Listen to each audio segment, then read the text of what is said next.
ലെക്സസിലെ മറ്റ് സ്ത്രീകളെല്ലാം അവരെ അസൂയയോടെ സൗദി നോക്കുന്നത് ഞാൻ ഇളവരസരിൻ കണ്ടു. Personal driver. അപ്പോഴാണ് എന്റെ ഫോൺ அவருக்கு கொஞ்சம் ബെല്ലടിച്ചത്. வேலை அதிகமாமில்லன்னா ஏர்போர்ட்டுக்கே അവന്റെ ശബ്ദം வந்திருப்பாரு. പതറിയിരുന്നു. லெக்சஸில் தான் போக்கும் வரவும் ആളെത്തിയോ? என்னை ബുദ്ധിമുട്ടൊന്നും கூட்டிட்டு ഇല്ലല്ലോ. போக அந்த வண்டி എന്റെ தான் வரும். ഭാര്യയും ഉണ്ട് ആ കൂട്ടത്തിൽ. அவளது பேச்சில் ஊரில் ഒന്ന് ഫോൺ இருக்கும் കൊടുക്കൂ. கௌரவமும் கணவரின் ഒറ്റയ്ക്കാണ്. வேலையை பற்றிய ഞാൻ വിളിച്ചിട്ട് வெளிப்படுத்தப்பட்ட பெருமையும் நிறைந்திருந்தது. എനിക്ക് അപ്പോഴാണ് ആ ബന്ധം മനസ്സിലായത്. பஸ்ஸில் இருந்த மற்ற பெண்கள் നാസറിന്റെ அவளை ഭാര്യയാണോ? பொறாமையுடன் பார்த்து ഞാനത് അത്ഭുതത്തോടെ அவள் സറീനയോട് முகத்தில் ചോദിച്ചു. ஒரு அதிர்ச்சியை நான் അവരുടെ கண்டேன். മുഖത്തൊരു ഞെട്ടൽ ഞാൻ அவள் കണ്ടു. ஆமாம் என்று അവൾ അതേന്ന് தலையாட்டினாள். തലയാട്ടി. பிறகு എന്നിട്ട് ഫോൺ போனை വാങ്ങി. வாங்கினாள். അവളുടെ മുഖം அவள் ചെറുതായി முகம் ഒന്ന് മാറി. லேசாக மாறியது. ആ എത്തി. வந்துட்டேன். நீங்க നിങ്ങൾ എവിടെയാ? எங்க இருக்கீங்க? വരാൻ പറ്റിയില്ലല്ലേ? வர முடியலையா? സാരമില്ല. பரவாயில்ல. ഞാൻ நான் മക്കയിലെത്തിയിട്ട് மக்கா വിളിക്കാം. போயிட்டு கூப்பிடுறேன். ഇവിടെ അബുക്കയും കുടുംബമുണ്ട്. இங்கே ഒരു പ്രശ്നവുമില്ല. அபுக்காவும் அவங்க നിങ്ങൾ குடும்பமும் വണ്ടി റെഡിയാക്കി இருக்காங்க. വെക്കുക. ഞാൻ ஒரு വന്നിട്ട് നമുക്ക് பிரச்சனையும் പുറത്തൊക്കെ இல்ல. പോകാം. நீங்க வண்டியை അവളുടെ ரெடியா வைங்க. സംസാരത്തിൽ நான் ഭർത്താവിനോട് வந்துட்டு എത്രയോ நாம வெளியில അത്തരമില്ലായിരുന്നു. போகலாம். മറിച്ച് அவளது பேச்சில் അബൂക്കയുടെ മുന്നിൽ கணவனிடம் തന്റെ இருக்க ഭർത്താവ് வேண்டிய വരാത്തതിന്റെ அந்த நெருக்கம் ജാള്യത இல்லை. മറയ്ക്കാനുള്ള ശ്രമമായിരുന്നു. மாறாக ഞാൻ பூக்காவாகிய நாசറിനെ என் ഓർത്തു. முன்னாள் தன் അവന്റെ கணவன் ശബ്ദത്തിലെ ஏர்போர்ட்டுக்கு വിനയവും வராததால் ക്ഷീണവും ஏற்பட்ட ഇവളുടെ தர்ம சங்கடத்தை സംസാരത്തിലെ மறைக்க അധികാരവും முயற்சிக்கும் ஒரு എന്തോ ഒരു நடிப்பு தெரிந்தது. പൊരുത്തക്കേട് എനിക്ക് അപ്പോൾ തോന്നി நான் തുടങ്ങി. நாசரை நினைத்துக் கொண்டேன். മക്കയിലെ ദിവസങ്ങൾ அவன் குரலில் തവാഫും இருந்த பணிவும் നമസ്കാരവുമായി சோர்வும் ഞങ്ങൾ இவள் തിരക്കിലായിരുന്നു. பேச்சில் இருந்த அதிகாரமும் ദിവസവും രാത്രി ஏதோ ഡ്യൂട്ടി ஒன்று കഴിഞ്ഞ് இடிப்பதை ആരും நான் കാണാതെ அப்போது തന്റെ உணரத் സ്റ്റോർ தொடங்கினேன். റൂമിലിരുന്ന് നാസർ എന്നെ വിളിച്ചു. அத்தியாயம் 6. ஒரு പതിയെ പതിയെ சூதாட்டம். അവൻ മനസ്സ് തുറക്കാൻ மக்காவில் തുടങ്ങി. நாட்கள் தவாஃப் എന്നെ தொழுகை അബൂക്ക என்று എന്ന് വിളിച്ചു. பரபரப்பாக ആ அது ஒரு വിളിയിൽ போட்டி ഒരു அபூக்கா. ഒറ്റപ്പെടലിന്റെ ആഴമുണ്ടായിരുന്നു. அவ தங்கச்சி புருஷன் அபூக்கா. கத்தார்ல பெரிய வேலையில അവളോട് இருக்கான். ഞാൻ ഹൗസ് ഡ്രൈവർ ആണെന്ന് പറഞ്ഞിട്ടുണ്ട്. அவன் அங்க வீடு പക്ഷെ கட்டினதும் എങ്ങനെയാ இவளுக்கு ജീവിക്കുന്നതെന്ന് வாசி. അവൾക്കറിയില്ല. அதை விட ഞാൻ പറയാൻ பெரிய வீடு ശ്രമിച്ചപ്പോഴൊക്കെ கட்டணும்னு അവൾ നാട്ടിലെ ആവശ്യങ്ങൾ പറയും. இருந்த வீட்ல இருந்த ഇവിടെ நல்ல ഡ്രൈവർമാർക്ക് tiles எல்லாம் രാജകീയ பெயர்த்து ജീവിതമാണെന്നാണ് எடுத்துட்டு புதுசா അവളുടെ போட்டான். വിചാരം. പിന്നെ அந்த നാട്ടിലെ ആ டைல்ஸை വീടോ? பெயர்க்கும் போது என் நெஞ்சுதான் ചോദിച്ചു. பிளப்பது போல இருந்துச்சு. അതൊരു கிடைச்ச മത്സരമായിരുന്നു சம்பளம் അബൂക്ക. எல்லாத்தையும் അവളുടെ அனுப்பினேன். അനിയത്തിയുടെ ഭർത്താവ് ഖത്തറിൽ വലിയ பத்தாததுக்கு ജോലിയാണ്. பலர்கிட்டையும் അവൻ கடன் അവിടെ വീട് வாங்கினேன். വെച്ചപ്പോൾ ഇവൾക്ക് இப்போ വാശിയായി. இந்த மெஸ் അതിലും വലിയ வேலையையும் വീട് சேர்த்து വെക്കണം. பார்த்துதான் ഉണ്ടായിരുന്ന எல்லாத்தையும் വീടിന്റെ നല്ല ടൈൽ சமாளிக்கிறேன். മുഴുവൻ അടർത്തി മാറ്റി அவன் പുതിയതിട്ടു. குரல் ആ தழுதழுத்தது. ടൈൽ ഇളക്കുമ്പോൾ എന്റെ எனக்கு നെഞ്ചാണ് உடம்பு പിളരുന്നത് சரியில்லை പോലെ എനിക്ക് அபூக்கா. തോന്നിയത്. കിട്ടിയ ശമ്പളം நெஞ்சு வலி മുഴുവൻ അയച്ചു. அதிகமாகுது. പോരാത്തപ്പോൾ அவகிட்ட പലരിൽ இதை നിന്ന് நேர்ல കടം വാങ്ങി. சொல்லணும். ഇപ്പോൾ ഈ മെസ് പണി കൂടി അവൾ എടുത്താണ് பார்க்கணும். എല്ലാം മാനേജ് நான் ചെയ്യുന്നത്. அனுபவிக்கும் இந்த சூட்டை. അവന്റെ ശബ്ദം ഇടറി. அவளை എനിക്ക് അസുഖം உம்ராவுக்கு കൂടുതലാണ് வரவச்சதே இதை உன்னை നെഞ്ചിന്റെ വേദന காட்டத்தான். കൂടുന്നു. അവളോട് ഇത് നേരിട്ട് தெரிஞ்சுக்கணும். പറയണം. எனக்கு அவள் முடியல காணோம். அபூக்கா. അവളെ ഉംറയ്ക്ക് കൊണ്ടുവന്നത് ஒண்ணு, തന്നെ நான் இந்த ഇതൊന്ന് ரூம்ல കാണിക്കാനാ. கிடந்து செத்து போவேன். അവൾ അറിയണം ഞാൻ இல்லன்னா അനുഭവിക്കുന്ന ഈ அவ ചൂട്. உண்மையை தெரிஞ்சுக்கணும். എനിക്ക് വയ്യാതായി അബൂക്ക. இது ரெண்டையும் ഒന്നുകിൽ ഞാൻ ഈ சொல்றதுக்கு தான் മുറിയിൽ உங்களை കിടന്ന് മരിച്ചു പോകും. புத்திமுட்டிக்கிறேன். അല്ലെങ്കിൽ അവൾ സത്യം நாசரின் അറിയണം. திட்டத்தை கேட்டு ഇത് நான் രണ്ടും പറയാൻ அமைதியானேன். വേണ്ടിയാ ഞാൻ നിങ്ങളെ ஒரு ബുദ്ധിമുട്ടിക്കുന്നത്. கணம் ஆனால் அந்த നാസറിന്റെ மகிழ்ச்சிக்கு പദ്ധതി കേട്ട് நீண்ட ஆயுள் ഞാൻ இல்லை. നിശബ്ദനായി. பேச்சு மெல்ல ഭർത്താവിന്റെ ஊர் നിസ്സഹായതയുടെ விஷயங்களுக்கு ആഴം திரும்பியது. ഞാൻ അറിയുകയായിരുന്നു. சானுவுக்கு புல்லட் கண்டிப்பா അവനൊരു வாங்கணும். ചൂതാട്ടത്തിന് തയ്യാറെടുക്കുകയാണ്. அப்புறம் முற்றத்தில் ഫലമോ டைல்ஸ் போட ஆளை സമ്പൂർണ്ണ ஏற்பாடு തകർച്ചയോ பண்ணிட்டேன். അല്ലെങ്കിൽ ഒരു நீங்க പുതിയ பணம் തുടക്കമോ? அனுப்புனா போதும். വെള്ളിയാഴ്ച ஒரு ജുമോയ്ക്ക് 3 ശേഷം லட்சம் ரூபாய் നാസർ இந்த മക്കയിലെത്തി. மாசமே வேணும். ഹോട്ടൽ റൂമിൽ വെച്ചുള്ള ரம்லா അവരുടെ வீட்டை விட പുനഃസമാഗമം நம்ம முற்றம் സന്തോഷകരമായി. பிரம்மாண்டமா இருக்கணும். അവൻ ക്ഷീണിച്ചിരുന്നെങ്കിലും நாசர் ചിരിക്കാൻ ശ്രമിച്ചു. எல்லாவற்றிற்கும் தலையாட்டினான். മക്കൾക്ക് വേണ്ടി വാങ്ങിയ സമ്മാനങ്ങളും அவன் മുഖം അൽബൈക്ക് വെളുതിയത്. ചിക്കനും അവൾക്ക് നൽകി. சிக்கனின் സരീന ஒரு അവനോട് துண்டு தொண்டையில் സ്നേഹത്തോടെ சிக்கியது പെരുമാറി. போல அவன் നിങ്ങൾ அசைவற்று ആകെ நின்றான். ക്ഷീണിച്ചല്ലോ അവൾ അവന്റെ சிறிது കവിളിൽ நேரம் തൊട്ടുകൊണ്ട് கழித்து പറഞ്ഞു. என்னை அறைக்கு தாடிയൊക്കെ வெளியே നരച്ചു. அழைத்தான். എന്നാലും എന്റെ ഇക്കയ്ക്ക് ഒരു அவன் കുറവുമില്ല. கைகள் நடுங்கிக் கொண்டிருந்தன. ഇവിടുത്തെ ചൂടും ഓട്ടവുമല്ലേ. அபூக்கா, അവൻ ചിരിച്ചു. நான் நாளை അതൊന്നും மறுநாள் സാരമില്ല. வர்றேன். ഞാൻ വന്നിട്ട് നിങ്ങളെ ശരിയാക്കിക്കോളാം. சரீனாவை ஜித்தாவுக்கு പക്ഷേ கூட்டிட்டு ആ போகத்தான். സന്തോഷത്തിന് അല്പായുസേ ഉണ്ടായിരുന്നു. உங்களுக்கும் உங்க സംസാരം மனைவிக்கும் പതിയെ சௌகரியம் നാട്ടിലെ இருந்தாலும் கூட കാര്യങ്ങളിലേക്ക് வரணும். സാനുവിന് ബുള്ളറ്റ് எனக்கு ஒரு എന്തായാലും വാങ്ങണം. தைரியத்துக்கு தான். പിന്നെ മുറ്റം நான் ടൈൽ தனியா വിരിക്കാൻ இருந்தா. ആളെ ഏർപ്പാടാക്കിയിട്ടുണ്ട്. ஒருவேளை പൈസ അയച്ചാൽ அவ മതി. அந்த ரூமை ഒരു 3 பார்த்ததும் ലക്ഷം என்னை രൂപ ഈ മാസം வெறுத்துடுவா. തന്നെ വേണം. റംലയുടെ വീടിനേക്കാൾ இல்லைன்னா பணம் ഗംഭീരമാകണം നമ്മുടെ கேட்கும்போது മുറ്റം. என் மனசு மாறிடும். നാസർ എല്ലാം മൂളുകേട്ടു. நான் மறுபடியும் பொய் അവന്റെ മുഖം சொல்லிடுவேன். വിളറി. நீங்க கூட ചിക്കന്റെ ഒരു இருக்கணும். കഷ്ണം തൊണ്ടയിൽ കുടുങ്ങിയതുപോലെ അവൻ സാക്ഷിയാകും. നിശ്ചലനായി. இல்ல அது ശേഷം എന്നെ മുറയ്ക്ക് அது പുറത്തേക്ക് கேரேஜ்ல വിളിച്ചു. இருக்கு. അവന്റെ കൈകൾ இது என் சொந்த വിറയ്ക്കുന്നുണ്ടായിരുന്നു. வண்டி. அவன் பொய் അബൂക്ക, சொன்னான். ഞാൻ அந்த മറ്റന്നാൾ பழைய വരാം. கேம்ரி கூட സറീനയെ அவனது ജിദ്ദയിലേക്ക് நண்பனுடையது. കൊണ്ടുപോകാനാ. ஜித்தாவுக்கான ഭാര്യയ്ക്കും 1.5 மணி நேர സൗകര്യമുണ്ടെങ്കിൽ பயணத்தில் എന്റെ சரீனா കൂടെ വരണം. உற்சாகமாக இருந்தாள். എനിക്കൊരു ധൈര്യത്തിനാണ്. உங்க ரூம்ல ഞാൻ ஏசி ഒറ്റയ്ക്കാണെങ്കിൽ இல்லையா? ചിലപ്പോൾ நாம அவள் ரூம்ல முറി போய் കാണുമ്പോൾ എന്നെ ஃப்ரெஷ் ஆயிட்டு ராத்திரி வெளியில போய் അല്ലെങ്കിൽ நல்லா പണം ചോദിക്കുമ്പോൾ சாப்பிடணும். എന്റെ മനസ്സ് മാറും. கஃபீல் ഞാൻ വീണ്ടും நல்ல നുണ ஆளா പറയും. சம்பளம் எல்லாம் നിങ്ങൾ ஏத்தி കൂടെ വേണം. தந்தாரா? ഒരു സാക്ഷിയായിട്ടെങ്കിലും நாம ராத்திரி അതൊരു காதலிச்சுட்டு ക്ഷണം கடற்கரை മാത്രമായിരുന്നില്ല. போகலாம். ഒരു അപേക്ഷയായിരുന്നു. அங்கே கடல் கிட்ட സമ്മതിച്ചു. நின்னு ഫോട്ടോ ഞായറാഴ്ച ഉച്ചയ്ക്ക് നാസർ അവന്റെ പഴയ ടൊയോട്ട ക്യാമറയുമായി ഫോട്ടോസ് എടുക്കണം. ലെക്സസ് പ്രതീക്ഷിച്ച സരീനയുടെ മുഖം നാസർ ചെറുതായി ഒന്ന് ஒவ்வொன்றுக்கும் വാടിയെങ്കിലും கொட்டினான். അവൾ അത് പ്രകടിപ്പിച്ചില്ല. அவனது കാറിന്റെ கவனம் AC ക്ക് முழுவதும் തണുപ്പ് டிரைவிங்கில் இருந்தது. കഫീലിന്റെ കാർ എടുക്കാൻ പറ്റിയില്ലേ? ஸ்டீரிங்கில் ലെക്സസ് அவன் എവിടെ? கைகள் അവൾ வியர்த்திருந்தன. അവളുടെ ശബ്ദത്തിൽ നിരാശ அவ்வப்போது വ്യക്തമായിരുന്നു. ரியர் வியூ மிரர் ഇല്ല, வழியாக അത് என்னை ഗ്യാരേജില. பார்த்து ഇതെന്റെ லேசாக സ്വന്തം சிரிப்பான். വണ്ടിയാ.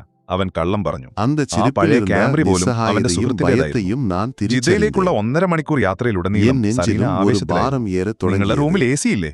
ஒரு നമുക്ക് சோக റൂമിൽ പോയി நாடகத்தின் ഫ്രഷ് ആയിട്ട് இறுதி രാത്രി காட்சியை പുറത്തു പോയി நோக்கி നല്ല செல்வது ഭക്ഷണം போல കഴിക്കാം. நாங்கள் அந்த കഫീൽ காரில் നല്ല அமர்ந்து ആളല്ലേ? இது വഴിയാ ശമ്പളമൊക്കെ வா. കൂട്ടി തന്നില്ലേ? இது നമുക്ക് என்ன? രാത്രി കോർണിഷിൽ പോകാം. Servants അവിടെ entrance കടലിന്റെ ആ. അടുത്ത് നിന്ന് Servants ഫോട്ടോ entrance. എടുക്കണം. സരീന റംലയ്ക്ക് അയച്ചു കൊടുക്കാൻ എന്നെയും കുറേ എൻ ഫോട്ടോസ് എടുക്കണം. மனைவியையும் നാസർ സന്ദേഹത്തോടെ ഓരോന്നിനും பார்த்தாள். എന്ന് മൂളുക അവൾ മാത്രം ചെയ്തു. മുഖത്തിൽ ഒരു അവന്റെ ശ്രദ്ധ ധർമ്മസങ്കടം മുഴുവൻ നിഴലാടിയത്. ഡ്രൈവിംഗിലായിരുന്നു. കൈകൾ നാസർ സ്റ്റിയറിംഗിൽ அந்த கதவை വിയർക്കുന്നുണ്ടായിരുന്നു. திறந்தான். ഇടയ്ക്കിടെ റിയർ വ്യൂ உள்ளிருந்து മിററിലൂടെ ஒரு അവൻ அனல் എന്നെ காற்று നോക്കിയൊന്ന് எங்கள் ചിരിക്കും. முகத்தில் ആ அடித்தது. ചിരിയിലെ നിസ്സഹായതയും പഴയ ഭയവും ആയിൽ ഞാൻ സമയത്ത തിരിച്ചറിഞ്ഞു. മസാല വിയർവൈ എന്റെ നെഞ്ചിൽ ഒരു ഭാരം അനുഭവപ്പെടാൻ കെട്ട തുടങ്ങി. വാസന. ഒരു ദുരന്ത നാടകത്തിലെ ഉള്ളിൽ അവസാന ഇരുന്ന രംഗത്തിലേക്ക് കാഴ്ച പോകുന്നത് പോലെ അതിർച്ചയളിത്തത്. ഞങ്ങൾ ആ കാറിലിരുന്നു. ജന്നൽ ജിദ്ദയിലെ கூட இல்லாத അൽസലാമ ஒரு ഏരിയ. ഇടുക്കமான ഞങ്ങൾ ആ അறை. കൊട്ടാര സദൃശ്യമായ ഒരു വില്ലയുടെ മൂലയിൽ മുന്നിൽ പഴയ കാർന്നു. ടയറുകൾ വെളുത്ത മാർബിൾ കുഴിക്കപ്പെട്ടിരുന്നன. പതിച്ച കൂറ്റൻ മതിൽ, அதன் அருகே സ്വർണം ஒரு പൂശിയത് சிறிய പോലുള്ള സ്റ്റീൽ കട്ടിൽ സറീന അത് ഇഴക്കപ്പെട്ടിരുന്ന അത്ഭുതത്തോടെ വിരിപ്പ്. പുറത്തിറങ്ങി.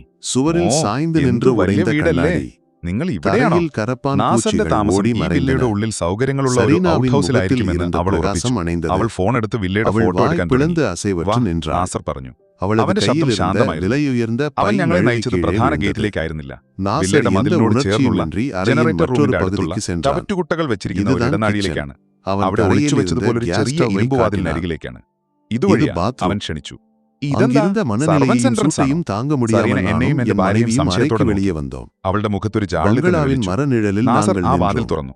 അകത്തുനിന്നൊരു 90% ചൂട് കാറ്റ് ഹൗസ് ഞങ്ങളുടെ മുഖത്തേക്ക് ഡ്രൈവർகளின் അടിച്ചു. வாழ்க்கை പഴയ இப்படித்தான். ഓയിലിന്റെയും പാചകം ചെയ്ത ഊർക്ക് മസാലയുടെയും ഫോൺ വിയർപ്പിന്റെയും അവർ സമ്മിശ്ര രാജാക്കൾ. ഗന്ധം.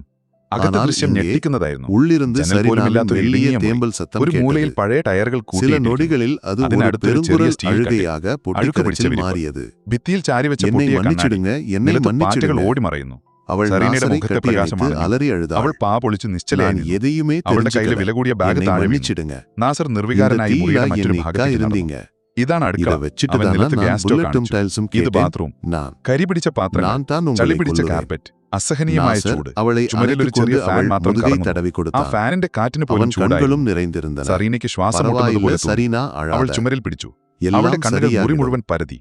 നാസറിന്റെ അല്ലാഹു ഒരു തലയണയുടെ വഴിയെ അരികിൽ കിടക്കുന്ന കാട്ടുവാൻ. ഷുഗറിനും പ്രഷറിനുമുള്ള മരുന്ന് പെട്ടികൾ 15 അവൾ കണ്ടു. வருடங்களாக அடக்கி வைத்திருந்த ഇതാണോ? துக்கங்கள் മുഴുവതും ഇതാണോ അങ്ങനെ? அந்த കണ്ണീരിൽ എന്നോട് കരൈந்து ഓടുவது കളവ് പോലെ പറഞ്ഞതാണോ? അവൾക്ക് തോന്നിയത്. ഇതെന്താ?